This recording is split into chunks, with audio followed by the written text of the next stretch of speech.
Hey everybody, welcome to an edition called Will and Friends, Real Estate Edition, and we're going to be talking about how to sell your home by yourself. How do you sell your home during COVID by yourself? I know there's a lot of people who are interested in learning about that for sale by owners, and you've heard phrases like that.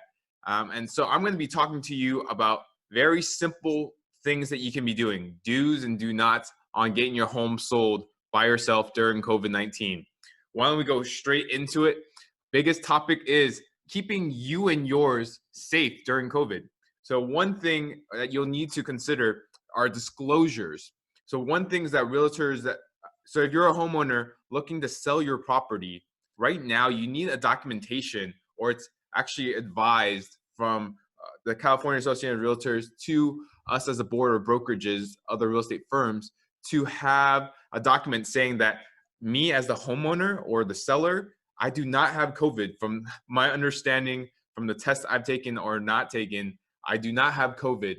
And then you also need to provide that document to the person coming into your house, whether it be an inspector, whether it be a buyer, their family, whoever it is. You need them to see that document, read over the disclosures and the statements in that document, and sign off saying that they as well, from the best of their knowledge, they do not have COVID either. And so that way, God forbid, if anything were to happen from a health perspective or anyone were to catch COVID, that document states that you as the homeowner and them as the prospective buyer came into your property knowing that, or to the best of their knowledge, did not have COVID-19. And so that document and that disclosure is very important to have so that everyone's on the same page there. Another important thing that you'll need to have in light of COVID is to put some type of sign out in the front of your door or to the side, or some type of document that knowing that the person who's coming in looking to your home, that it's advised that they be wearing a mask. And there are multiple people within the family, or you or an inspector is going to be there, have 6 feet apart, have distancing. And then you should also be providing, whether it be hand sanitizers, shoe covers, and if they don't have masks, then you could potentially provide that mask. And then for those areas that are highly accessible, regards to the kitchen, the bathrooms, the doorknobs for the front and back, or the back entrance, or the back exit, actually, you'll need wipes to wipe that down. And ideally, you be wiping down those areas every time someone comes and views the property. On top of that, we as an industry, as of right now, this is June already. I can't believe how fast it's gone by. As of right now, we cannot be having any public open houses, and so only thing we can do is have private showings. And what we need to do is normally schedule that with the agent and the seller on doing a private showing. And so we find the time that works best, and also it does not conflict with another agent or another buyer coming to look at the property. So there's usually a gap of maybe 10 to 15 minutes. So if I come and look at the property at 1 o'clock, that showing goes till 1:15 or 1:30, then you might need a 10-minute gap for the next person to come and look at it. And so instead of looking immediately at 1:30, you have them scheduled for 1:40 or 1:45. That way, we can keep the social distancing, and making sure that everyone is healthy and safe in that regard. So those disclosures are very important in light of COVID right now. Those are the things that everyone's talking about. So if you're thinking about selling your home yourself, you're going to definitely need to have that. Have a disclosure statement drafted up by a real estate lawyer, or being able to get that from the California Association of Realtors, or being able to find it somewhere online, just to say that you do not have COVID from the best of your knowledge. And also the people coming into your home will need to sign that document saying that they don't have COVID either. On top of that, that's another question that is asked often is, do you need to sign that once? Do you need to sign that multiple times? What is that like? And what we've been advised is that each and every time a buyer comes, so say Mr. and Mrs. Lee come to view your property, they came to view it Thursday, June 11th, and then they're like, I really like it. I want to come back and bring my parents to go view it. June 12th, which would be Friday, they would also need to sign another document saying that that day they didn't catch COVID, they don't feel sick, they didn't go to Disneyland or a hospital or anything along those lines, because each and every day the health conditions could change. So that's why they advise us that we should be writing documents or signing those documents each and every time we view the property, not just once, even if you've seen it or even though you've signed it before. So those are in regards to the COVID disclosures. And those who are watching, thank you for joining us. We're talking about how to sell your house by yourself without an agent in light of COVID-19. And so if you have any questions, I'll be looking at the chat box. Feel free to message and I'll be doing my best to answer that. But we're going to be covering a variety of topics. We've already talked about COVID, talking about staging. We're going to talk about pictures and cameras, 360 virtual tours, talking about negotiations, inspection reports, talking about how to get the best sale price and what is the best way to be able to figure that out. So the number of items we're going to be talking about. But again, we've talked about COVID. We just talked about COVID. Another thing that you want to be thinking about doing if you're looking to sell the property yourself is finding a real estate attorney, a lawyer on retainer. So a residential real estate lawyer who understands the ins and outs and the laws, especially in light of everything that's changed or updated for 2020 and for COVID disclosures or any lawsuits that may or may not be coming from it.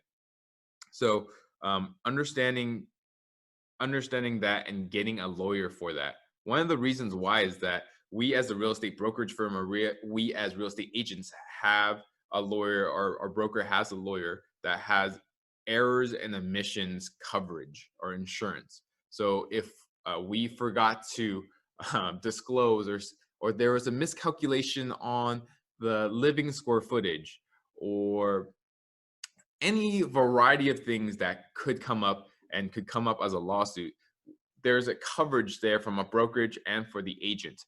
For you as a seller looking to sell the property yourself without an agent, if you were to, one instance that I had was that I was looking at a property for sale by owner, and I was talking to the owner and the seller, and we were chatting it up, talking about the property itself, the conditions, the things that they've upgraded.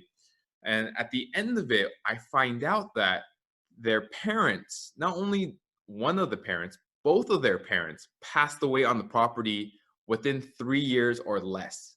So the law states that if it's 3 years or less, you need to disclose that. You need to let the public know, or you let the future buyer, homeowner know that that person has passed away.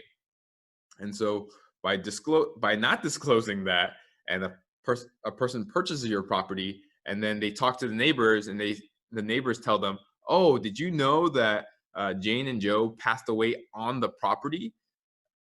And if the buyer did not know that, then they're going to be furious, because some people do not want to move into a property, do not want to live in a property where people have passed away. And so there could be a potential lawsuit there. And so things like that is why you should have a lawyer on retainer, just in case you're paying them as an insurance coverage.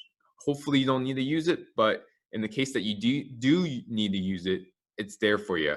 So another reason you can be utilizing that is people have forgotten to disclose that there's water damage and mold, or there's been renovations, and when they renovated their kitchen, there might have been asbestos in some of the products, and it's gotten into the air, and they didn't disclose that, or they didn't let the future homeowner know. And so if the new buyer were to purchase the property and were to test certain areas and find out there is mold or there is asbestos, then they can go after you legally and try to sue you, because from their perspective, you knew about that and you just didn't tell them, or you didn't disclose. Other things where we've seen people back out, other reasons why buyers have backed out of an offer, is because of they didn't know how close they were to the wildfire or the earthquake fault line. If they knew of those things, then they would say, "Oh, I'm not gonna go through this transaction. But because Mr. and Mrs. Seller did not disclose that to you and they purchased it, then they're like, I'm purchasing a home that's very close to wildfires and putting myself and my family in danger. That's not what I signed up for. And so there's all those legal ramifications where people potentially go after you for not uh, disclosing those material facts or those things that you happen to know of and you might have forgot, but you just didn't disclose. And so those are things that you want to be um, those are reasons why you want to get a lawyer just in case. So we've covered COVID. You need disclosures, have equipment. We've covered having a lawyer on retainer. Another thing you want to be thinking about is getting an inspection on the property before putting it on the market. There's a variety of philosophies on this. Some people don't want to get a home inspection. Some people don't want to get termite, and some people don't want to get an appraisal before putting their home on the market. And one of the reasons why is that by you, Mr. and Mrs. Seller, purchasing a home inspector or a termite company coming out and doing those reports and reviews and inspections, that report is now full knowledge to you, Mr. and Mrs. Seller. So you have to disclose that to any buyers who are interested in moving into your property or potentially purchasing your property. Whereas if you did not do any, so here's the other philosophy, right? If you didn't do any of these inspections and the buyer's like, oh, I really like this home based off all these features and different specs, then when they go into escrow, and that's when they normally do the home inspection, they do an appraisal, they do termite and all those different things. And then that's when you negotiate and work out, okay, based off of the home inspection report, these were the major health and safety issues that have come up. And Mr. and Mrs. Seller, we would like a credit of this amount, or we would want you to fix X, Y, and Z.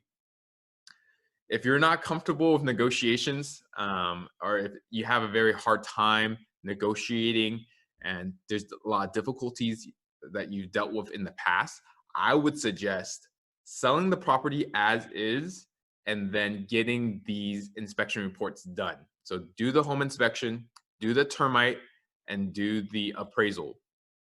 I'll talk about the first two, the home inspection and the termite.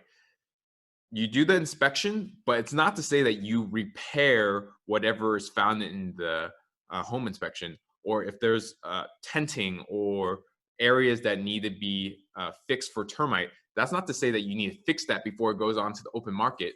Maybe you go out to the open market selling this property without an agent, saying that I've done my due diligence, I've done these inspections and done these report. Here it is, future Mr. and Mrs. Buyer, future buyer. Review through these reports, and if you like it, put an offer and move forward with it, because we're going to sell it as is. There's not going to be any renovations. There's not going to be any credits. So that cuts down the negotiations. You don't need to worry about that. Provide them the document. They review it. They like it. They're going to buy it as is. And then you're able to move forward and clear contingencies that way. I did bring up that having an appraisal is helpful. And that is a really good transition or segue into the next aspect. And this is probably one of the most important aspects of selling the home without an agent, is what should be the sale price of that home? How do you calculate that? Do you utilize Zestimate and Zillow, or do you use the Redfin and how they've estimated what your home value should be, or other websites like Purple Bricks? Wait, actually, in July of 2019, they actually went out of the U.S. market, and one of the reasons why Purple Bricks is no longer in the U.S. market is that supposedly their operations was losing 88% of what they had put in, and someone calculated it was like about approximately $52 million where they've invested in regards to operations for their services, and it just didn't work out. So Purple Bricks is no longer in the U.S. But nonetheless, people who are looking to sell the homes themselves think like, oh, okay, we can utilize Zestimate and we can utilize Redfin, maybe average the numbers together and then come to a nice number, and then maybe bump it a % or two because it's a seller's market or whatever it may be, and then throw it out there as the list price. I would say The Zestimates and the Redfins, great in regards to understanding what the general guidance may be. But here's two things. One is that in 2014, Spencer Rascoff, who was the CEO of Zillow at the time, was selling his home, and his home sold for 40% less than what Zestimate had actually estimated his home value to be.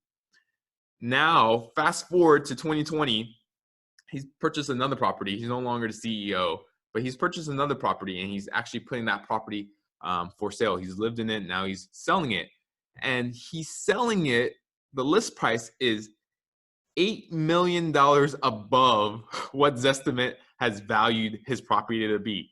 And so it's not a perfect science. It's not the exact sale price, or not going to be what's closed. It's potentially a good guidance, but it's not accurate.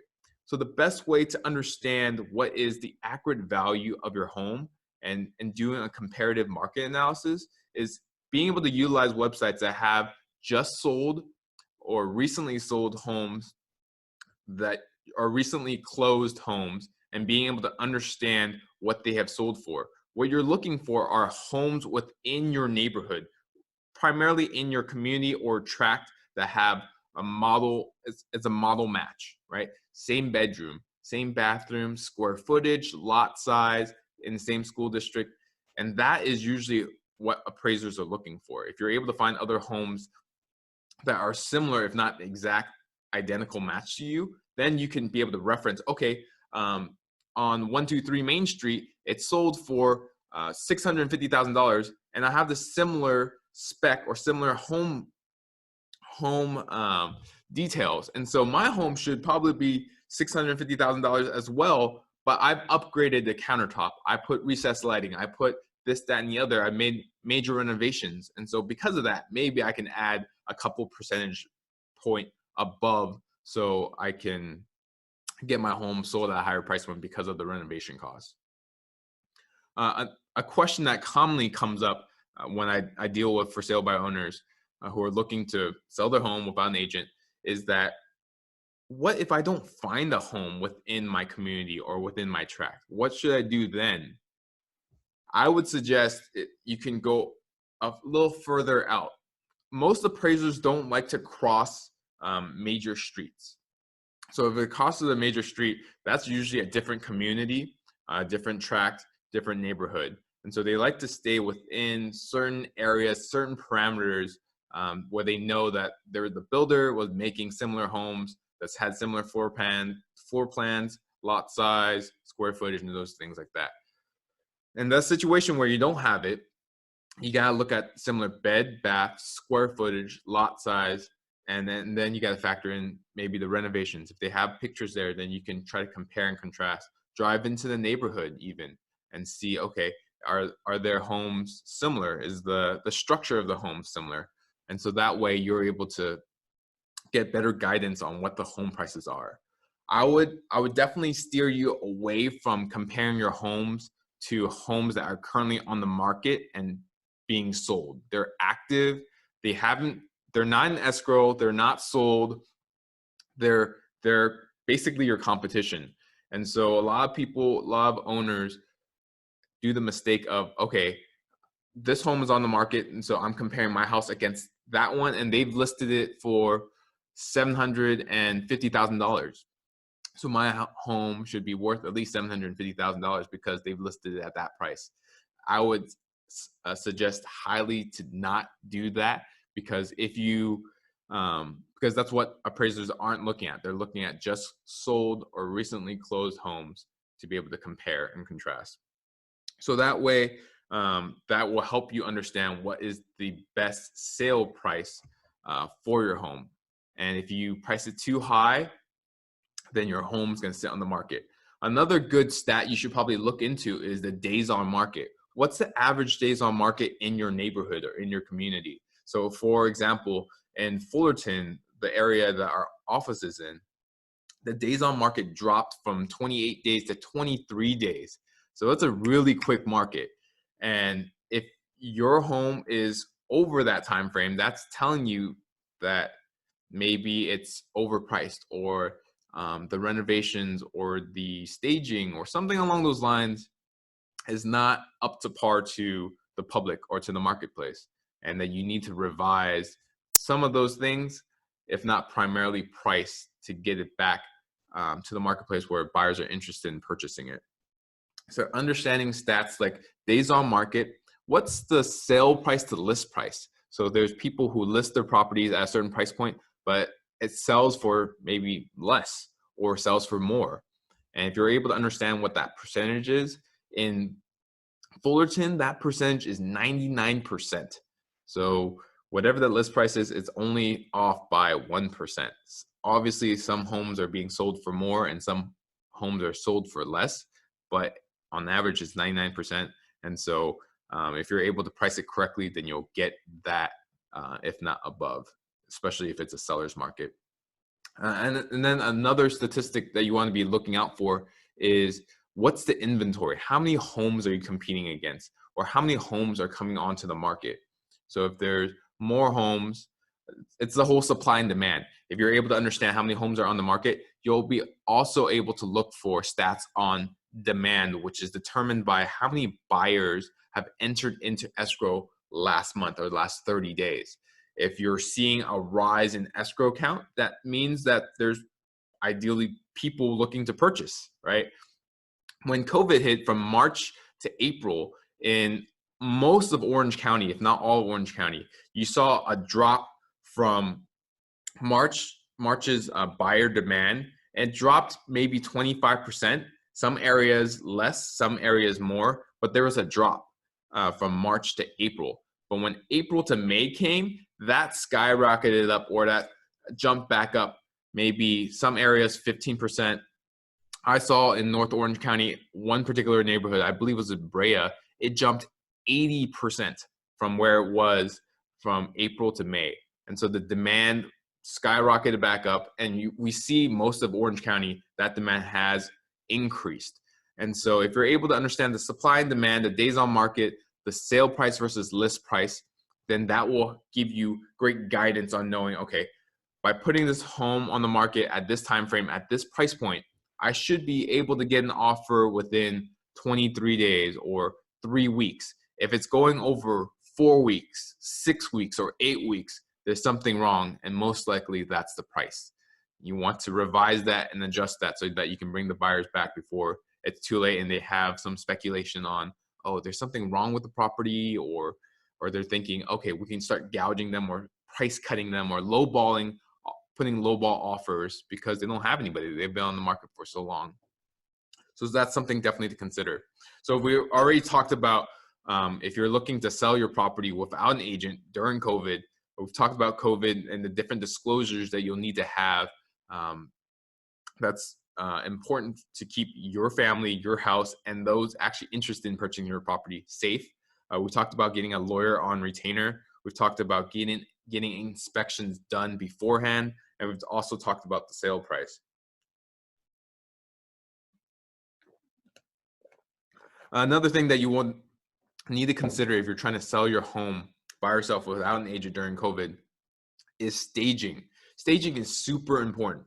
A lot of times the way we live in a home versus the way a home should be, or a home should be marketed and sold, are totally different, right? I have multiple couches. I have pictures of my kids, my family, my kids' artwork everywhere. And it's homey. It makes me feel, I feel love, I feel warmth, I feel all these different things based off of all those, the way I've set up my house. In contrast, when you're trying to sell your house, you need to declutter, you need to depersonalize, and you need to clean and make it airy and spacious. So what I mean by that is that instead of having pictures of your kids, your family, maybe you have a cross or you have some religious stuff, remove most of those things, if not all of those things, because when a prospective buyer comes into the property, they want to see it as if, oh, this is going to be my home. I don't want to be distracted by these pictures or certain beliefs or certain things on the wall, and that could clutter that person's mind or imagination on seeing what that home possibility will be like. So if you're able to make it as neutral as possible in regards to the colors or the staging or the certain material that you have, the better it will be. So declutter, depersonalize, clean, patch up, and repair. If you do, if people start seeing there's holes and cracks, and there's certain things that are just off with your property, as any buyer who's walking into the home that they're looking to purchase, they're going to say, okay, to fix that, that's probably going to be $1,000. Or to paint this, it's going to be another $1,500. When in reality, it could be just $50 to fix it, right? So take care of all the minor issues, the holes, the patches, paint it all up so that nobody has any qualms walking into it or have any concerns about this, that, and the other. Because if they do, they'll start deducting or start figuring out that price point of how they're going to cut that price point down based off of the repair that will be needed. So things like that, clean, patch up. Another big thing is just having it be very open and inviting. So what you might need to do is rearrange furniture. Some people have love seats, some people have sectionals, some people have all these different furnitures. I know some people have like a rocking chair, or some people have workout equipment in their living room. And it's great for them, right? Because they're able to watch TV, be able to work out. They might have a medicine ball, they might have weights and dumbbells and everything in their living room, family room, or this open concept. What you need to do is to remove most, if not all of that, and arrange it in a way where somebody is able to walk into the home and feel like, wow, there's so much space. And still there's the normal furniture that should be in a living room or a dining room without feeling crowded or without feeling it cramped. If you see someone sort of move around the house and like shuffling their feet or moving sideways, that's not a good sign. They're already thinking, they're already moving their bodies in a way it's like, wow, this is actually smaller and I want something bigger in regard to square footage or something along those lines. So what you can do there is, if you have a lot of furniture, just stuff it in your garage. Don't worry. Most that area is normally just for guys, their man cave area. Stuff it in the garage. People will look and they will understand, okay, yeah, obviously you have a lot of stuff that you normally use for living purposes and situations. You put that in your garage for temporarily, and that's totally fine. So if you're going to declutter, if you have a lot of stuff, just put in your garage. Don't need to rent a storage bin or anything like that unless you have excessive amount of stuff. In that case, you might want to do a garage sale or something along those lines to get rid of it. But stuff in your garage should be totally fine to stage your home, get it ready to get the property for sale. And that's another question comes up. Those sellers who are for sale by owners that have asked me is like, if you completely moved out of your home already and you're looking to not spend more money and bring in furniture or equipment or tables and chairs and stuff like that, what can you do? There's virtual websites that can help you stage. So websites like Pad Styler or 3D Stager or VS24. There's a multitude of websites that basically are able to help you. You're able to take pictures. It's all empty. It's vacant. You're able to use these websites and they put furniture, virtual furniture there, like a TV screen, a couch, dining room, flowers, whatever you want, they're able to utilize that. So there's multiple websites, like I just mentioned, that you can utilize that. And it's great to do that. It's because people, especially first-time home buyers or even buyers who've purchased, but they've purchased maybe 7 or 15 years ago, they forget what the process is like and they envision what their home is like, or they know what their home is like, but it's harder to envision what their new home and the way the floor plan, the structure, the flow of the home will be unless you're actually able to map it out for them in a clear and cohesive way. So that's why by having it staged, whether it be physically or virtually, it's helpful. But if you do it virtually, you definitely want to make a note or a comment in the pictures that the staging is virtual. None of the staging is available for sale. This is just for the help or the use of the buyers who are looking to purchase our property. So those are different ways to be able to get your property ready to sell. So once you have the property staged, cleaned, decluttered, depersonalized, now we're going into the marketing aspect of things. which is pictures.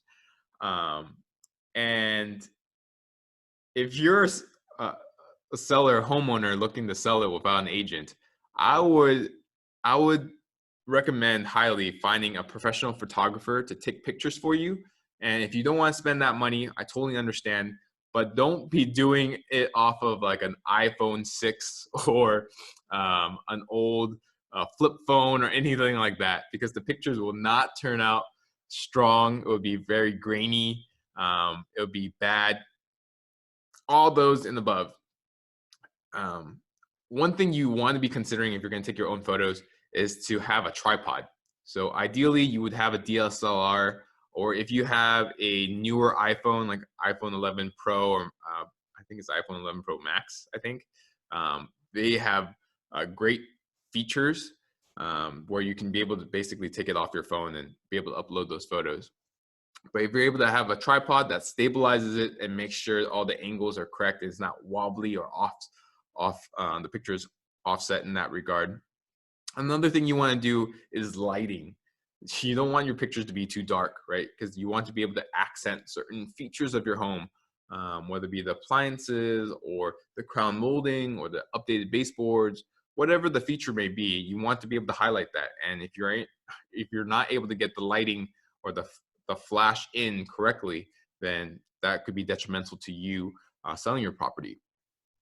So have a flashlight, not flashlight, but have a flash for your camera, whether it be bringing additional supports like a ring light or anything to be able to brighten that area, especially if they don't have lamps or recessed lighting in that area. You'll definitely need to, or even windows, right? Ideally, you would open the windows, bring in the natural light and show that in the pictures. But if you can't do that, then you'll need to definitely bring in your own lights. A third thing that you'll need to consider in regards to camera is having a wide lens. So if you're able to have a wide lens, it's able to pick up more. Most of our phones are just standard. I don't even know all the technical terms because I have a professional photographer who does it. But be able to basically find a wide angle lens to be able to take a picture of that property and obtain all those features. Especially in light of COVID, and no public open houses, what we as realtors have been doing is doing a lot of 360 or virtual tours. And the equipment for that can get very expensive, especially if you lease or purchase or you utilize a service provider that has that. So I utilize a professional that's able to take professional photos, professional video. So it's not just with my phone and I'm walking through and going through certain areas and there's no stabilizer. It's all shaky and you hear my footsteps and you hear me breathing. Not that. I have a professional videographer that comes in and is able to capture the backyard, the different rooms and the different angles and all those different things. But on top of that, I've been able to find a vendor who's able to do 360 Matterport or 3D tours of the home. So it's almost like you're at the home virtually. So you're able to click on it, go through certain rooms at your own pace and at your own leisure, and you're able to stay in certain areas and envision, okay, what could this look like? I've actually had where I had the 360 feature, and there was a buyer. He was from out of the area, looked at the home, looked at the Matterport 3D virtual tour, and was able to look through it. He liked it so much, he put an offer without going into the home and viewing it. And we, with all the finances and everything, after we figured all that out, we selected and moved forward with them and we closed. So we basically were able to sell a property without even the buyer walking into the home, looking at it. They didn't even walk into the home before they put in the offer. So it's a really neat feature. There are some products out there that you can be looking into on the open market.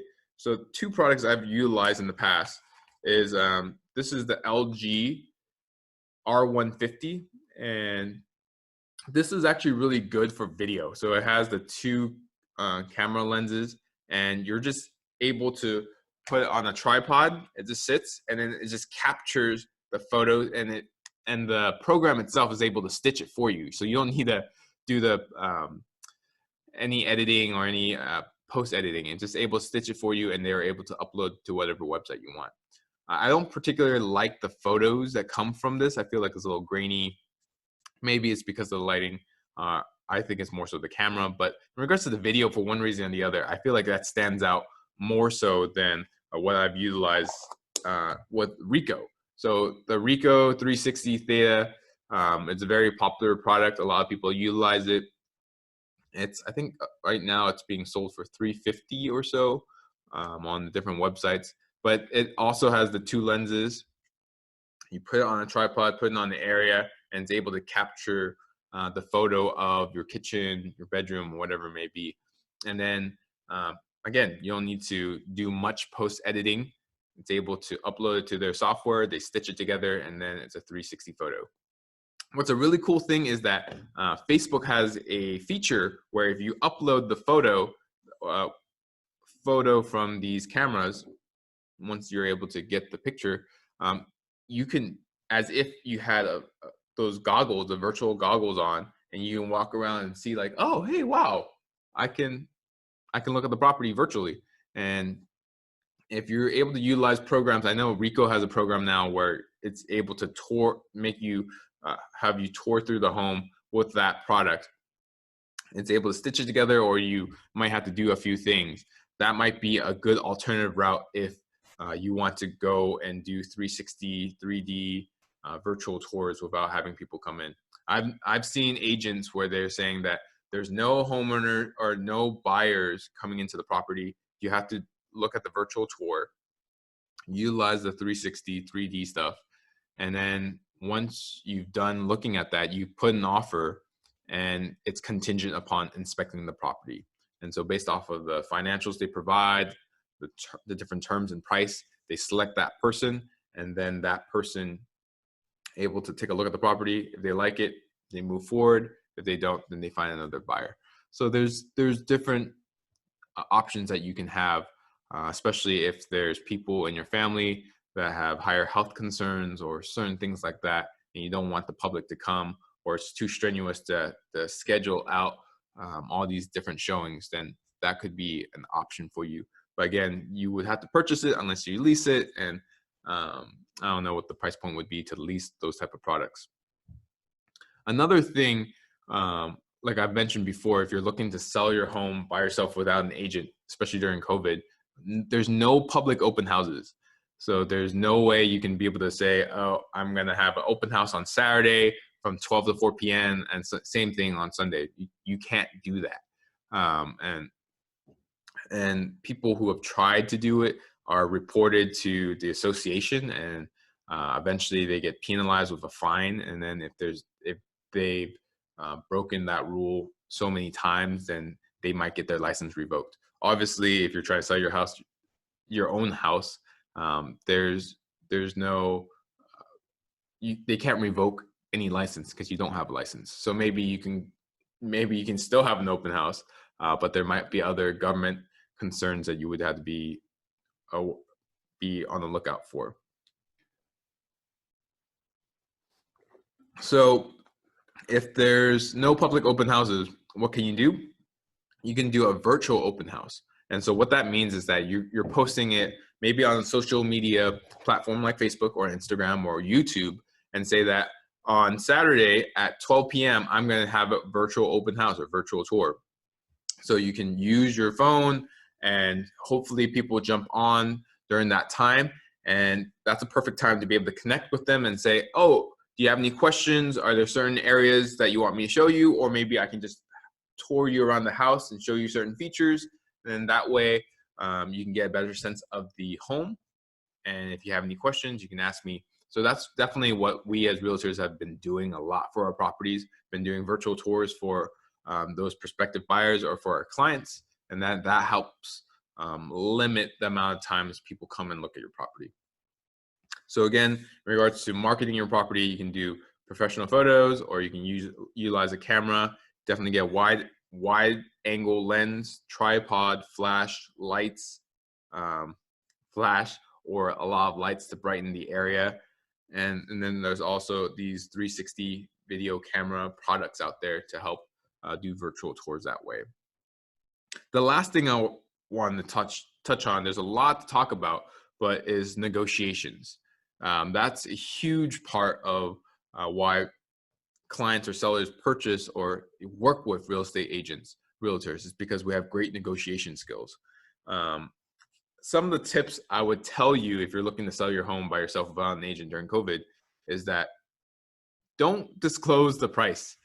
There is a sale price. There's oftentimes people are going to walk into your home. If you've scheduled it, they're like, oh, why are you selling? You've done so many nice things to the property. What are you going to do? They're trying to understand your motivation. They're trying to understand as much data, or trying to get as much data from you as possible so that they can leverage that against you in regards to negotiations. So if you just tell them, oh, I actually bought a property in Texas and I need to move there in 30 days. So that's why I'm selling my house. So if you communicate that to a prospective buyer, they know that you're on the clock and you may not want to have two mortgages on your hand.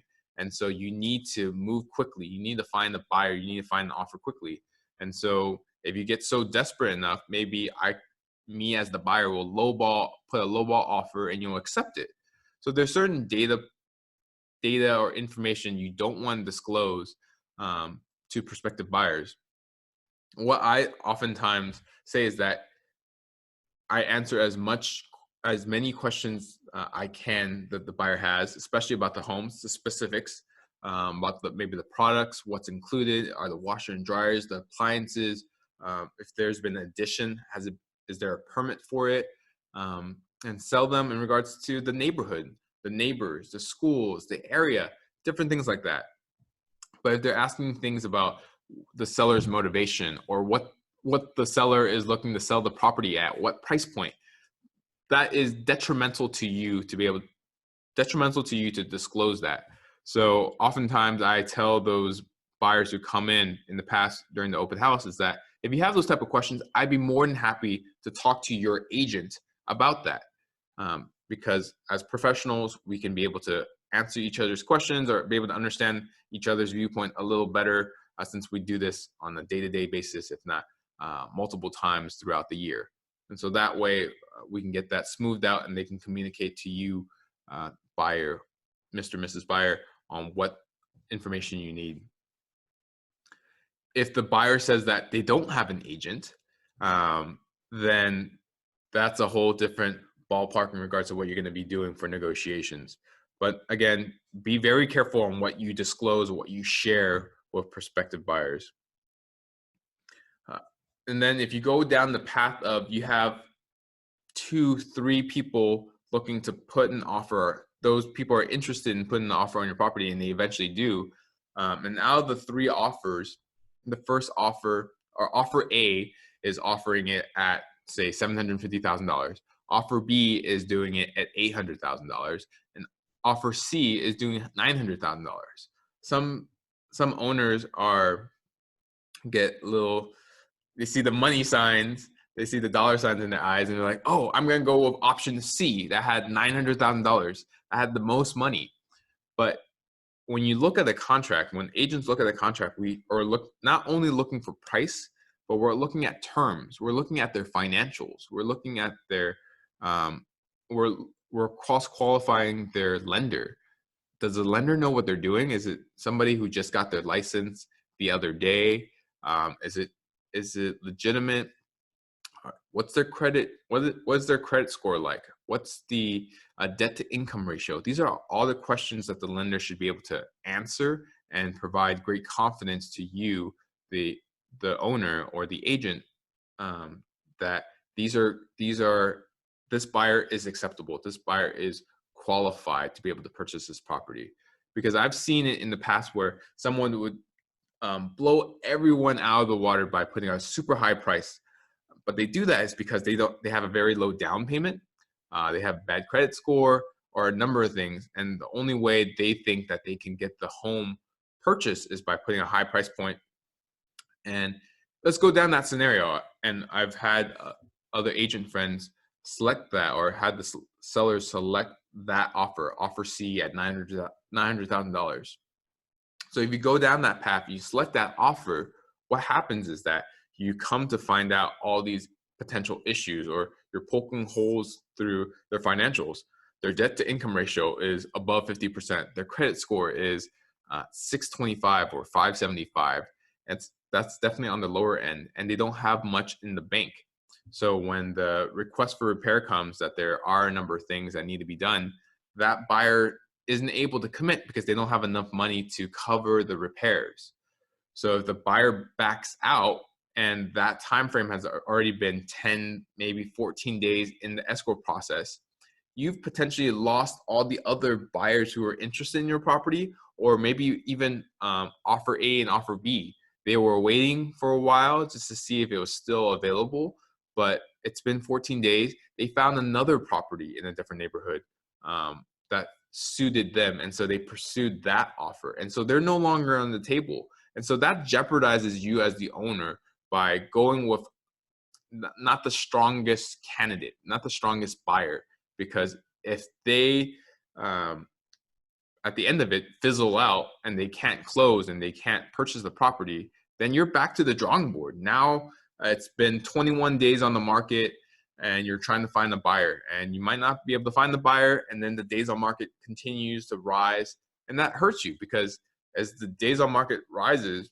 or continues to grow, people are like, what's wrong with the property? Why can't they sell their home when on average it's this amount of days? Like I was saying, in Fullerton, it's 23 days. If your home's still on the market in 60 days or 90 or 120 days, definitely as a buyer, we're going to be scratching our heads thinking, what's wrong, right? Is the seller really stubborn, or there's something wrong with the house?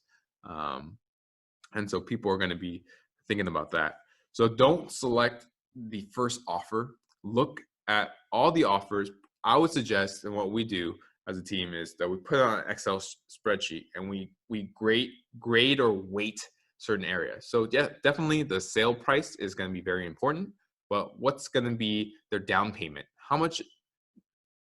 One factor is down payment, but another factor as well is what's the percentage that you're going to be putting on the, so the down payment percentage is one factor. Another factor is how much money they have in the bank.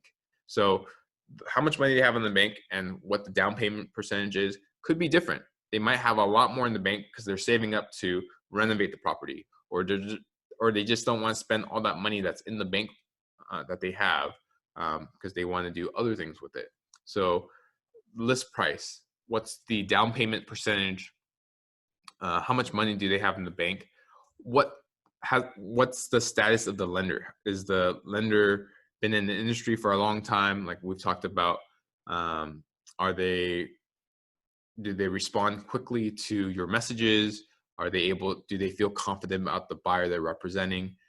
So those are all different factors that I look for when I'm grading or weighting one offer versus the other.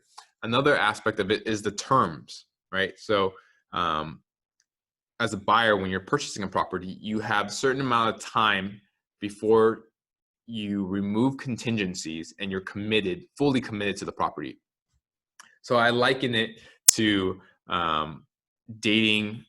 When you find somebody, you're dating them, and you want to get married, so you propose and get engaged. And that engagement process is like escrow, because during that time you're meeting the family or meeting the in-laws, you're learning about maybe their financials, you're learning about all the different things before committing fully on that wedding day. And so there's a certain time frame where you got to understand all those details and say, okay, maybe this isn't the best decision for us both, and I'm going to back out of this engagement. Or you're going to say, I'm going to go through with it and want to get married with you, all those different things. So within escrow, normally it's 17 days contingency of home inspection and appraisal, and then it's 21 day contingency for the loan.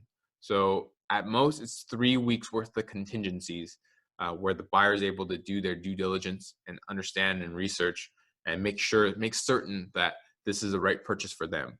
So within those 3 weeks, they can do that and they can back out without any penalties. But after 3 weeks, and they're able to sign off saying that I remove all the contingencies and I'm committing to this property.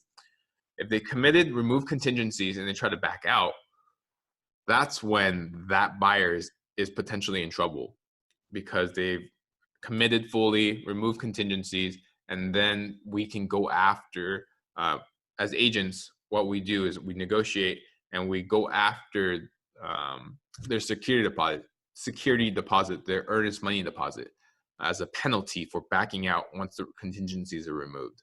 So those all those factors: price point, down payment, how much money is in the bank, the lender, what are the terms they're asking for. Some people don't ask for termite. Some people don't ask for home warranty. Some people say they will pay for the closing costs of the seller's escrow. Some people aren't asking for closing costs for the buyers themselves, right? Some buyers are asking, oh, I need X amount of money to close this transaction. And I ask you, seller, if you would be able to cover that. So all those are part of terms of the contract that help me weigh if it's a good thing or a bad thing, or is this offer better than offer B or C. So again, don't take the first offer or the highest offer, weigh them out, put them on an Excel spreadsheet, grade them, and see who's the best from there, and then make your decision from there. So we've covered about 7 different topics on how to get your home sold without an agent during COVID-19. We talked about the COVID disclosures that you'll need to get, and getting all the cleaning materials, telling people to keep 6 feet apart, and also scheduling as well, making sure that there's not any overlap. You don't want to have any crowds. It's almost like Costco, right? Or Costco or whatever shopping. I was at Trader Joe's the other day, and there was a line basically out to the street because they had too many people in the building, and so they had to facilitate that. So you want to be doing the same thing for people coming to look at your properties, because there's no open houses. Having those things. So COVID disclosures. The second thing we talked about was having a lawyer on retainer. It's basically insurance policy, a lawyer, just in case anything were to come up, you have them accessible.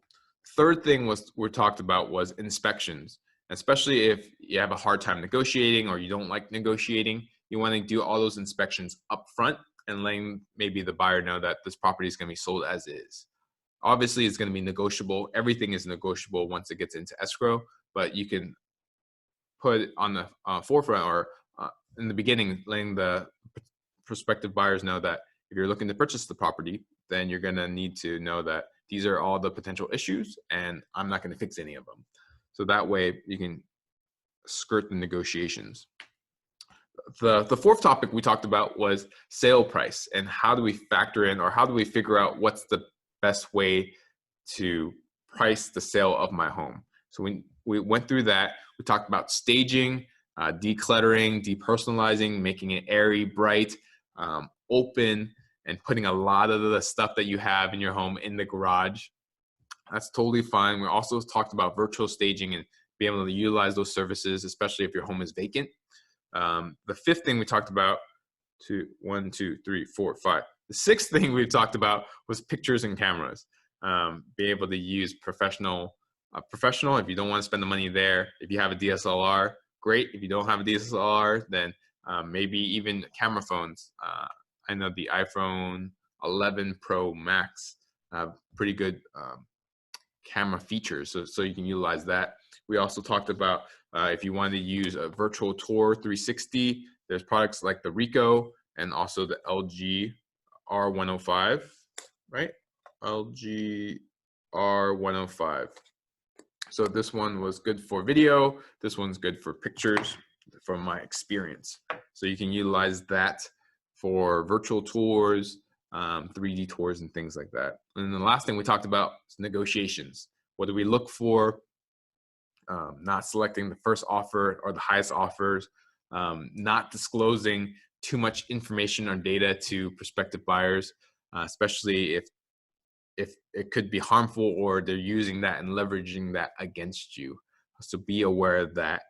And those are the seven ways to get your home sold without an agent during COVID-19.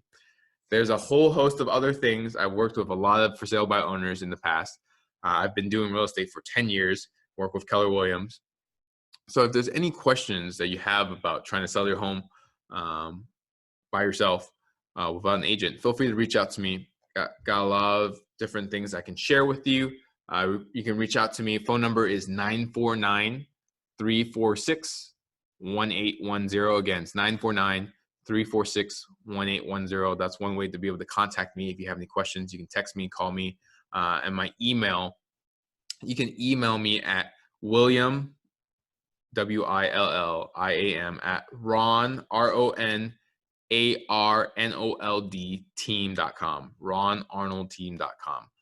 So that's my email. You can access me there. And then if there's any other questions, feel free to message me. You can, this video will probably be up on the social media platforms for about 48 hours. I'll be taking it off, and then I can share that with other people. If you're interested, feel free to share that. And hopefully this has been helpful for you if you want to understand on how to get your home sold without an agent during COVID-19. Hope you're doing well. Stay safe. Talk to you guys later. Bye for now.